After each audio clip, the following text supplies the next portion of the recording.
Hello from Heirloom Books at 6239 North Clark Street in Chicago, Illinois. I'm Jeff Helgeson, and this is the 49th video within these talks about literature. So, before moving on to the 50th, I thought I'd take the liberty of looking back a bit and reflecting on what I've come to think about the overall topic.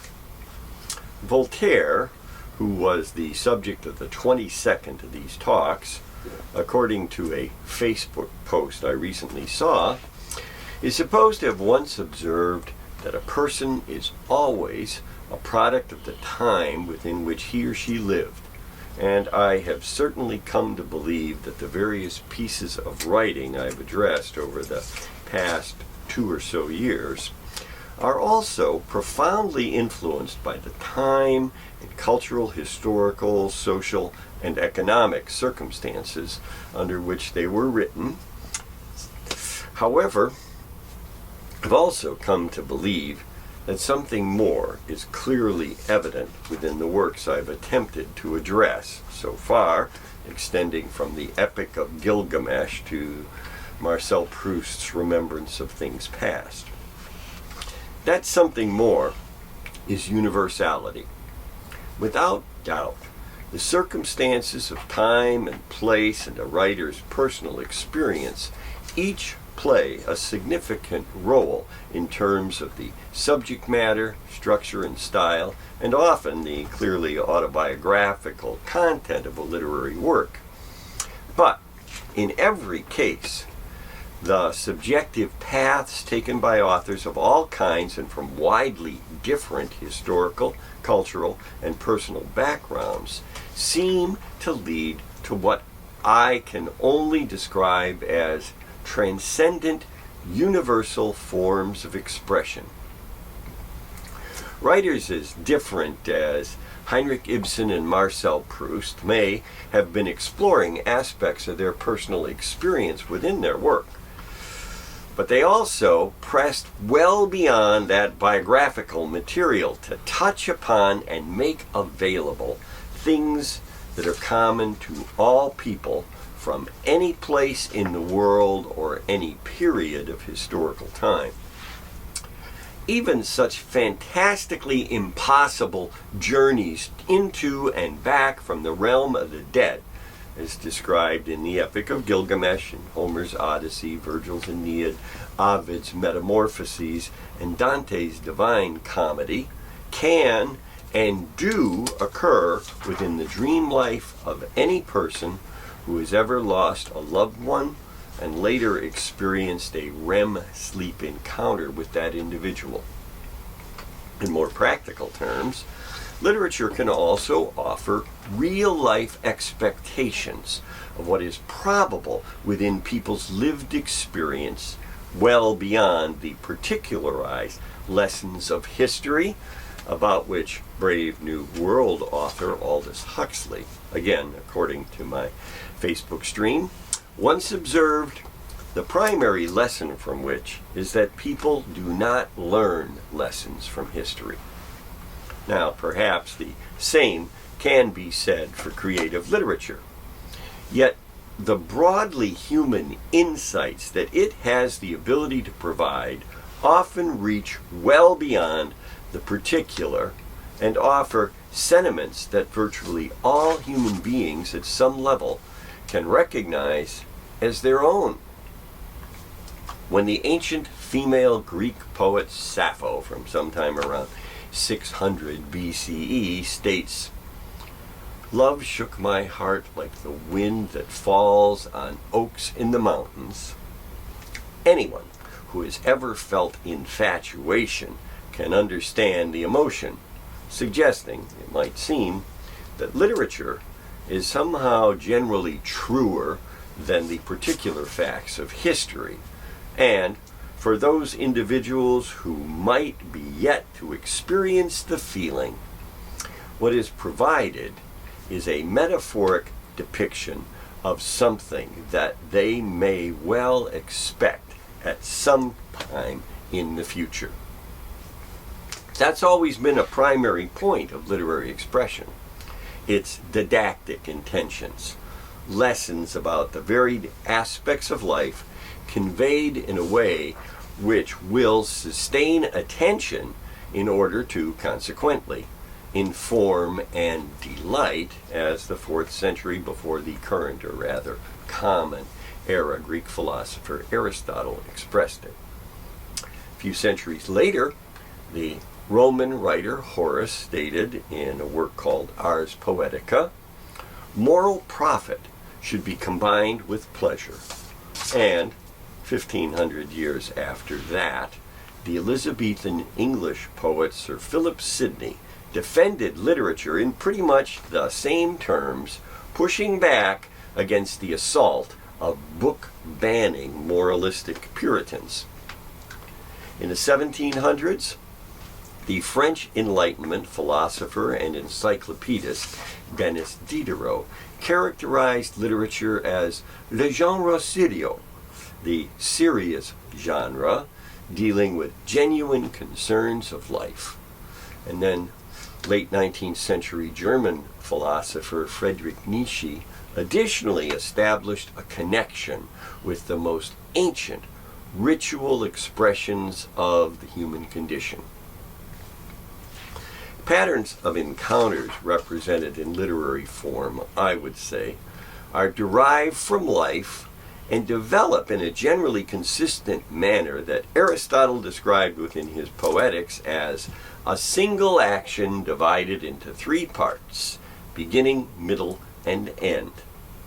A story, in other words.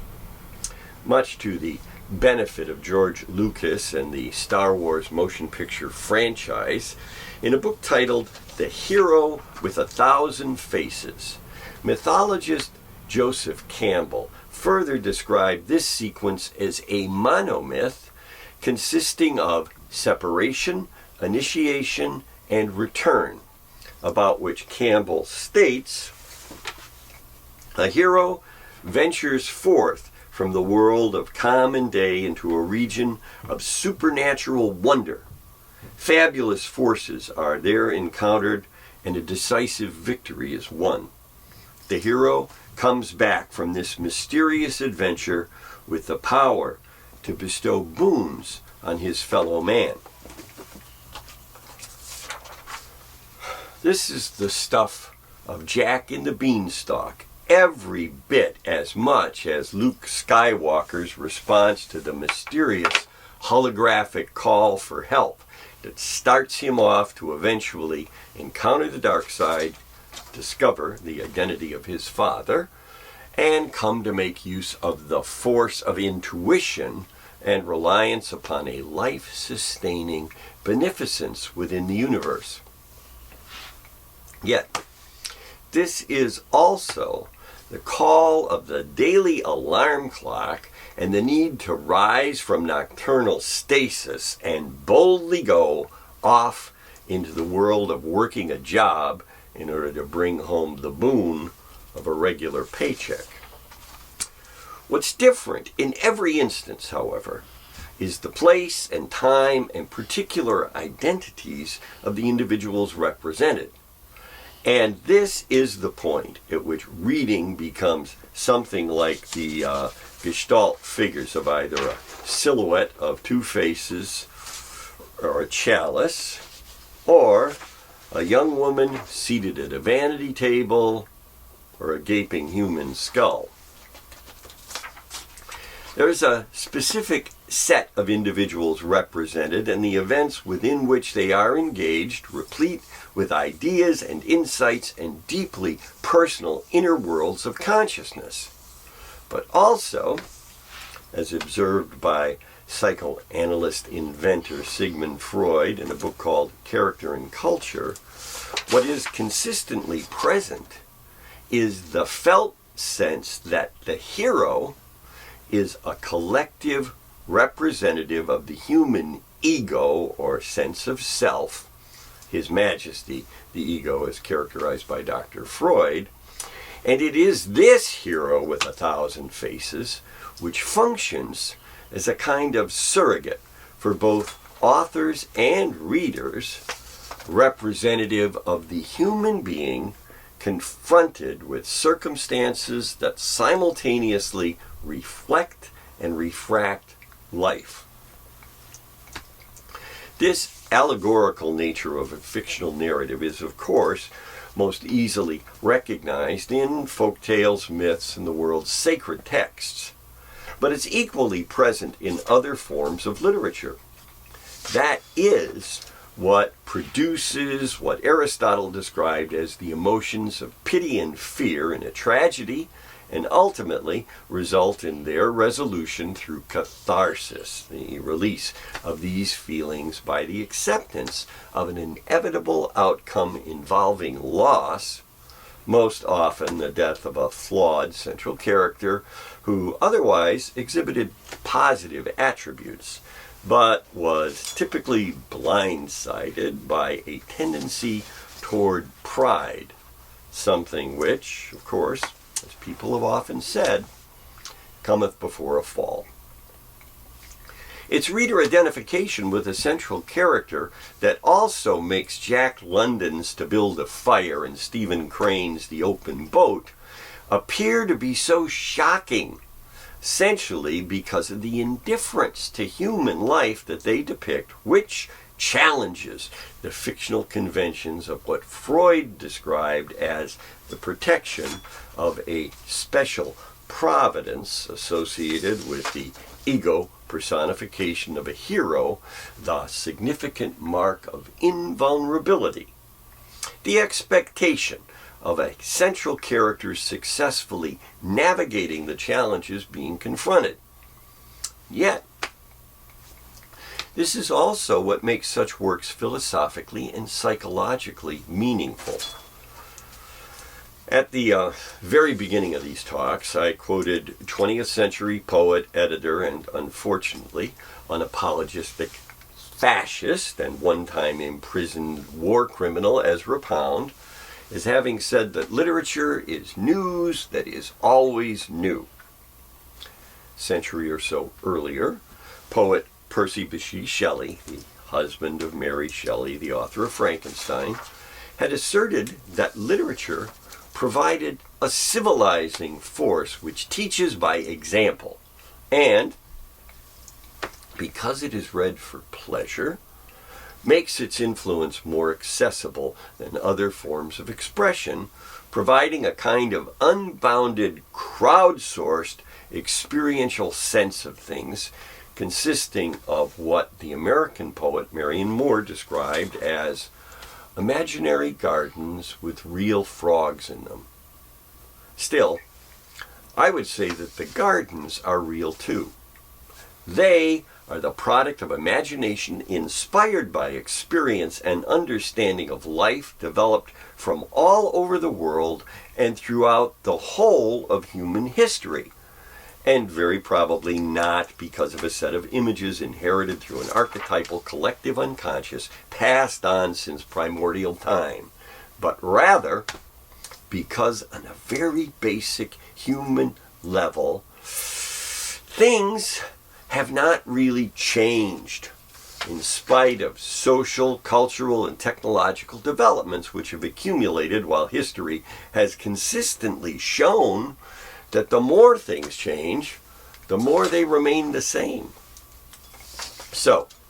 if this universality within the human condition and particularized expressions of its capricious nature, like in William Shakespeare's Man More Sinned Against Than Sinning, King Lear's assertion, as flies to wanton boys are we to the gods, they kill us for their sport,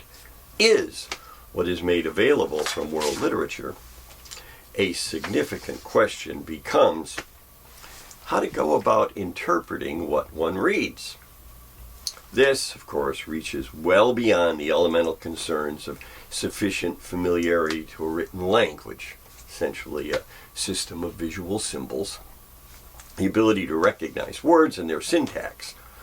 There is also a compelling need to think about a text and its potential range of meaning. Many approaches to this effort have included reader response, cultural studies, post-colonial studies, new historicism, queer theory and deconstruction, as well as what Edmund Husserl, after the First World War, termed a phenomenological approach to the text itself, without anything else, as an embodiment of an author's consciousness, comprising an objective reality with meaning not simply expressed through language, but rather created by it. A bit later, around the time of the Second World War, the new criticism excluded such things as an author's intention, a reader's experience, or the time within which a work was written, and structuralism then exclusively focused upon linguistic conventions as they relate to other texts, while psychoanalytic theory sought to interpret a work as resulting from its author's subconscious mind, and Marxist theory approached literature in terms of social class struggle. More recently, feminist criticism has come to critique fiction as primarily exposing male domination, thereby laying the way for gay and lesbian perspectives, ultimately resulting in the intersectionality of virtually all marginalized populations within third-wave feminist theory. This was then followed by the postmodernist contention that, because of the influences of indeterminacy and discontinuity, there can only be a personally subjective, individual interpretation to any text which is totally unique to the individual who reads it. In other words, coming full circle, reader response. Setting aside any and all axes to grind and sacred cows, which Mark Twain did once observe tend to make the best hamburger, the approach to reading literature that I recommend is comprised of a kind of Rubik cube of considerations: context, content, craft, the analytic questions, what, why, how, and so what, and then 4 levels of interpretation: literal, moral, psychological, and symbolic. My feeling is that it's helpful, when possible, to be aware of the historical, cultural, and biographical context out of which a work of literature emerged, when it was created, by whom, and under what circumstances. And then to carefully attend to the content that it provides, the story or single action it relates, as well as the characters represented and the events and locations they encounter, in addition to a work's craft, the structure and style through which the things presented are expressed, and finally,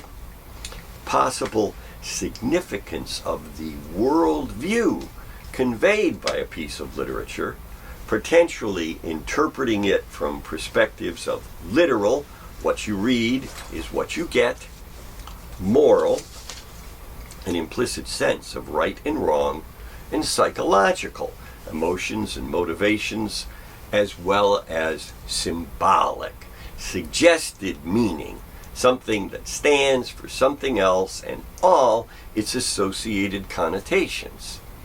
As with Herman Melville's albino force of nature whale, surrounded by white birds like the seraphim around the throne of the Judeo-Christian God, who destroys a prideful, arrogant sea captain named Ahab, clearly intentional allusion to the 7th tyrannical king of Israel who allowed idol worship to please his wife Jezebel, and all but one of the crew who had followed him. Admittedly, that is a lot to think about. It's mind-blowing, in fact. But it's taking those things into consideration, I believe, that enhances appreciation and perhaps even understanding, in a manner that makes the time required to thoughtfully read a work of literature worthwhile. Then, too, there is the observation made by the controversial British expatriate author, sons of lovers, women in love, and Lady Chatterley's lover, D.H. Lawrence, in his last book titled Apocalypse. The real joy of a book lies in reading it over and over and always finding it different, coming upon another meaning, another level of meaning. With respect to the many texts I've attempted to describe during these talks from Heirloom Books, to a large extent, I have focused upon the context of the biography of their writers, and in many cases, it has seemed to be apparent that Voltaire was right, and the times and circumstances of writers' lives do play a large part in what they wrote and the implicit significance suggested by their work, whether in terms of acknowledgement of aspects of the human condition or cautionary tales regarding what is probable within situations possibly encountered during life. That, for my money, is well worth the investment of the time it takes to thoughtfully read a book. And you'll be entertained along the way, in addition to being armchair transported through your guided imagination by Emily Dickinson's frigate of a book from the frozen tundra of Jack London's Alaskan Gold Rush to where, according to Rudyard Kipling,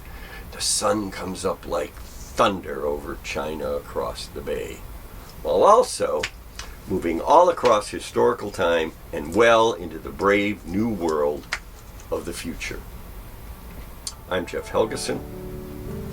and Heirloom Books is located at 6239 North Clark Street